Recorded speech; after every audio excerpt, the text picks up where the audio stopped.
Le potager est en pleine production ce mois de juillet. On évite les canicules déjà de l'année dernière et de suite les quantités récoltées sont tout autres. Tant mieux parce que le potager, même si c'est une passion, c'est aussi beaucoup de travail. J'y consacre tous les jours une demi-heure, 1 heure, 2 heures, une demi-journée même parfois. Et je sais que pour vous aussi, c'est un investissement en temps notamment. Alors, même si déjà le simple fait de semer apporte des instants assez gratifiants, c'est vrai, c'est quand même la récolte qui récompense chacun de nos gestes. Chaque panier plein qui sort de la terre, c'est un vrai coup de boost pour continuer encore et toujours à semer, à planter. J'ai la chance en plus ici d'éviter les maladies, les ravageurs et paradoxalement ou pas, ça fait maintenant plusieurs années que je me refuse d'utiliser quelconque produit toxique et même quelconque traitement. Je laisse les plants se nourrir de la richesse du sol parce que s'il n'y a aucun traitement, au contraire, il y a une infinité d'apports de richesse pour mon sol. C'est lui ma seule priorité et encore aujourd'hui, il montre qu'il est suffisant pour maintenir le potager et indirectement le jardinier en bonne santé.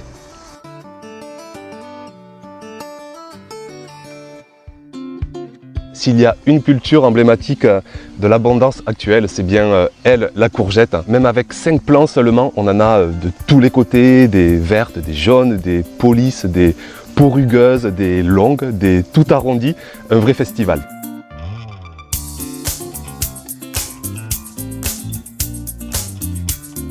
Plusieurs coups de cœur, la prolifique, c'est Jaco et Lily qui m'ont envoyé les graines.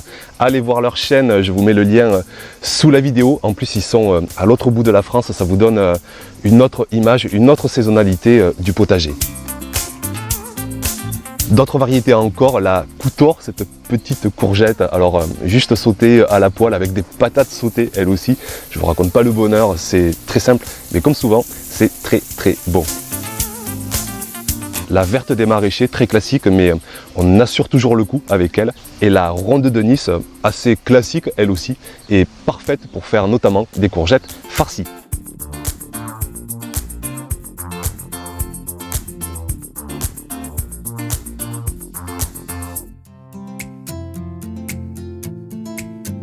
Alors pour l'anecdote, j'en ai déjà ramassé plus que la saison dernière tout entière. En fait, je crois que j'avais des mauvaises graines parce qu'il m'en restait de ces graines de l'année dernière que j'ai réessayé cette année et ça a été une nouvelle fois le fiasco. Et sitôt passé avec de nouvelles graines, et bien là, tout est sorti quasiment à 100% de germination. Alors j'étais peut-être tombé sur un mauvais lot de graines l'année dernière, ça peut arriver parfois.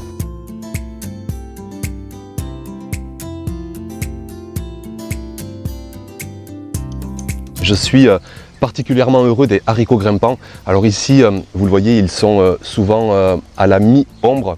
Et c'est vrai que, notamment dans le sud, sitôt qu'une culture grimpe en hauteur, en tout cas dans mon potager, il vaut mieux vraiment qu'elle soit ombragée, sinon elle a vite tendance à griller au soleil. D'ailleurs, tout à l'heure, quand je vous parlerai de mes galères, je vous montrerai un exemple concret de culture qui a complètement grillé au plein soleil. Je continue aussi la récolte des haricots Purple Queen qui continuent d'apporter leur contraste de couleurs.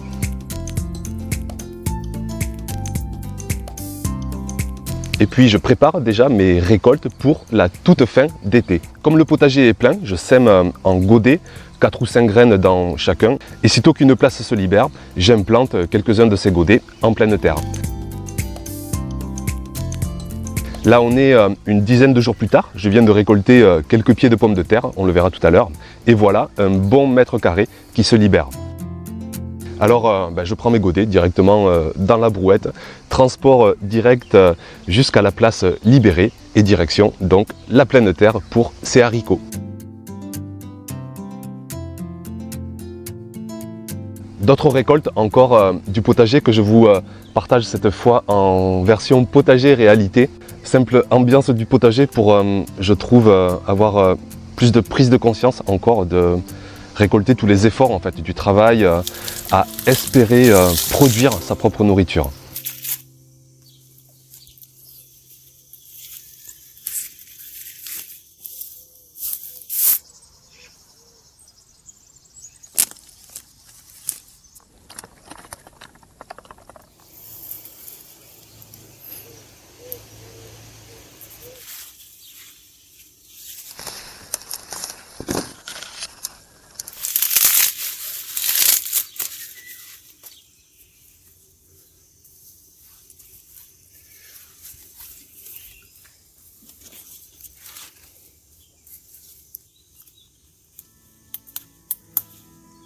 Avec toutes ces récoltes, on dépasse largement les besoins quotidiens en légumes pour la famille. Alors vive les préparations en cuisine pour préparer en fait des plats pour cet hiver. Ici je réalise un tian de légumes que je congèle par la suite en barquette pour des repas familiaux de 4 personnes. Je vous mets le lien de cette recette sous la vidéo. Elle est, vous savez bien, comme à l'habitude, super simple mais super bonne.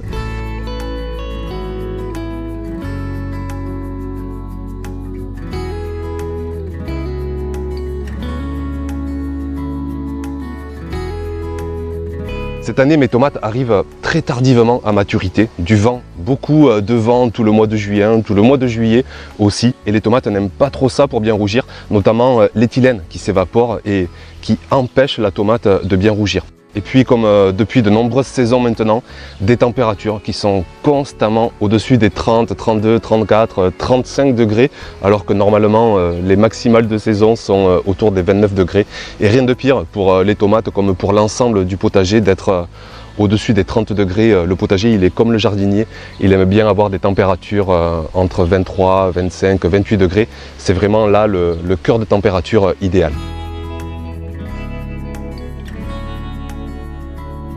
Alors heureusement j'ai pris la décision de enfin ombrager le potager en partie, mais tout le mois de juillet il était encore exposé plein soleil, plein vent, et je pense que ça y a joué pour retarder la maturité des tomates, d'autant plus que une information aussi qui ne trompe pas, c'est que je ne suis pas du tout le seul dans le village à avoir ce phénomène. Alors on patiente tant bien que mal. Déjà les plants sont en bonne santé, c'est l'essentiel. Et j'espère qu'à l'heure où je vous parle, quelques jours après le tournage, enfin les tomates seront bien mûres au potager.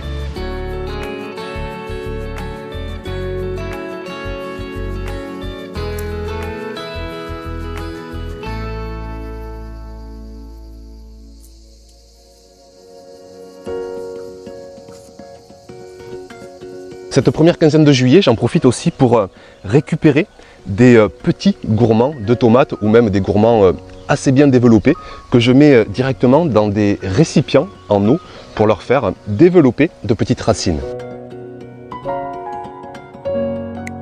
10-15 jours après, je vais ensuite les planter en terre dans l'espoir d'avoir des nouveaux plants de tomates. Ils seront plus tardifs et ils devraient nous offrir des récoltes, elles aussi bien sûr plus tardives. L'espoir en fait c'est vraiment d'avoir des plants en pleine forme en arrière-saison, alors que les tout premiers plants de la saison commenceront eux à arriver en bout de souffle à la mi-fin septembre.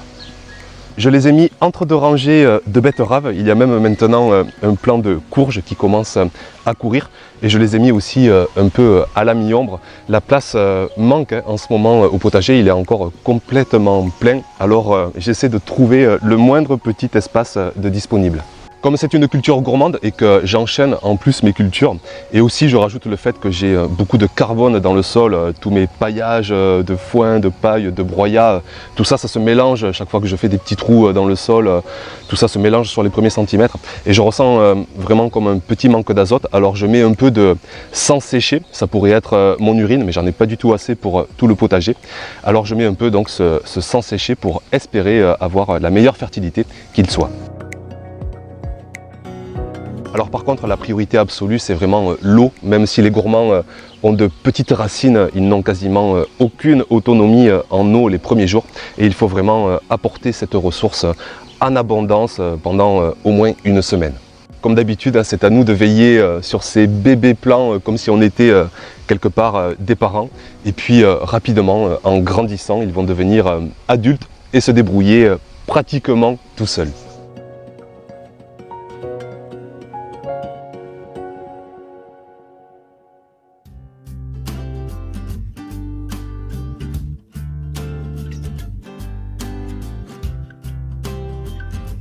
Il y a une grosse récolte que je ne vous ai pas montrée encore, ce sont les pommes de terre. Il en sort absolument de partout en ce moment au potager. Et chaque fois qu'un plant est arraché, là aussi, rapidement, je le remplace par une nouvelle culture. Elles sont magnifiques cette année, mais vous allez voir que, hélas pour une partie d'entre elles, une bêtise de ma part m'a fait perdre une belle partie de la récolte. Une nouvelle fois, pas de mystère pour avoir des pommes de terre de ce calibre. Avec cette quantité, on est là à plusieurs kilos au mètre carré. Il faut avoir des bonnes clés de fertilité, un sol humide, un sol amandé, un sol buté aussi tout au long de la culture, un sol meuble et un peu d'attention aussi, on veille sur son potager. Là aussi, je vous propose une minute en séquence réalité parce que ces moments de récolte sont vraiment la résultante de bien des instants passés au potager, bien des choix de vie même. Alors, ce sont vraiment des moments que je savoure, mais à fond, vraiment à fond.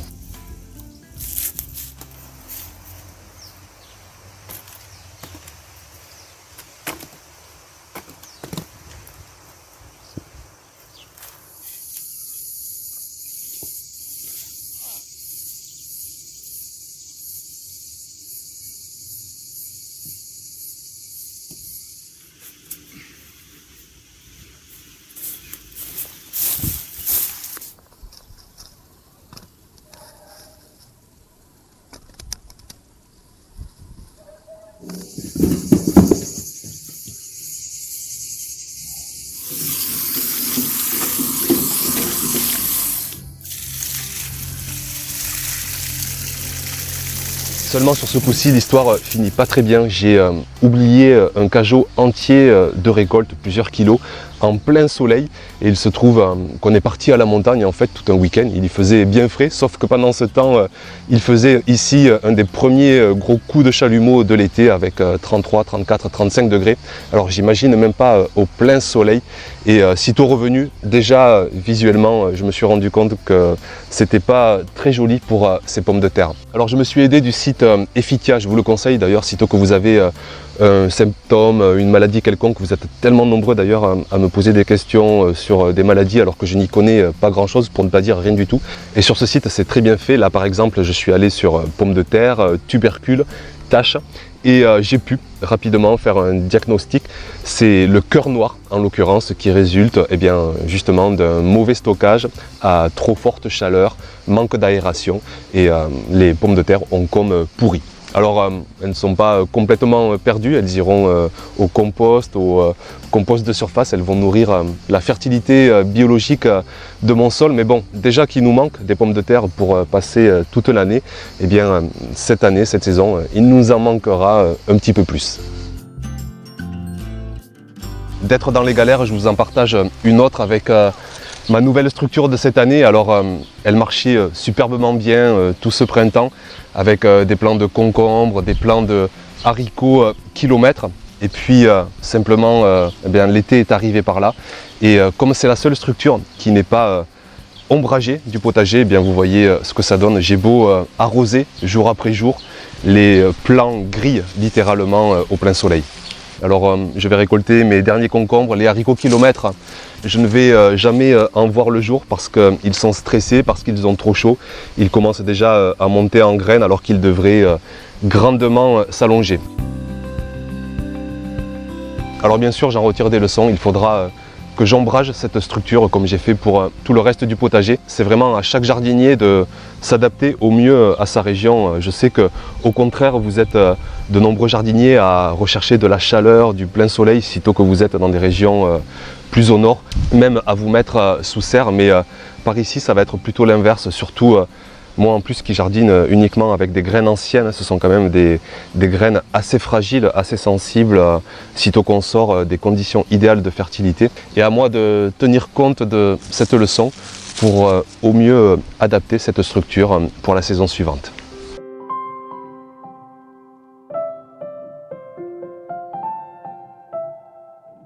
Ça fait longtemps que je ne vous ai pas parlé des cocottes. Alors du changement depuis la dernière fois. Hélas, Roussette nous a quittés pendant le confinement. Elle a été malade plusieurs jours, apparemment comme une couvaison interne d'après ce que j'ai pu lire sur le net. Et puis sitôt le déconfinement venu, quelques jours après, je suis allé chercher des confinettes. Alors ça a été assez épique, comme à chaque fois qu'il faut inclure une nouvelle poule dans un poulailler. D'ailleurs il est conseillé souvent de les inclure par deux pour qu'elles soient solidaires face aux anciennes. Mais bon, là j'en avais déjà deux, j'en voulais trois, je voulais pas quatre parce que c'est plus d'entretien, c'est plus de dégâts aussi sur le terrain vu qu'elles sont en liberté. Donc j'en ai pris qu'une et elle a dû se débrouiller. J'aurais pu la mettre la nuit aussi, apparemment ça permet au petit matin, les autres l'acceptent plus facilement, mais bon, je suis allé la chercher l'après-midi, je ne me voyais pas la garder dans le carton ou l'isoler.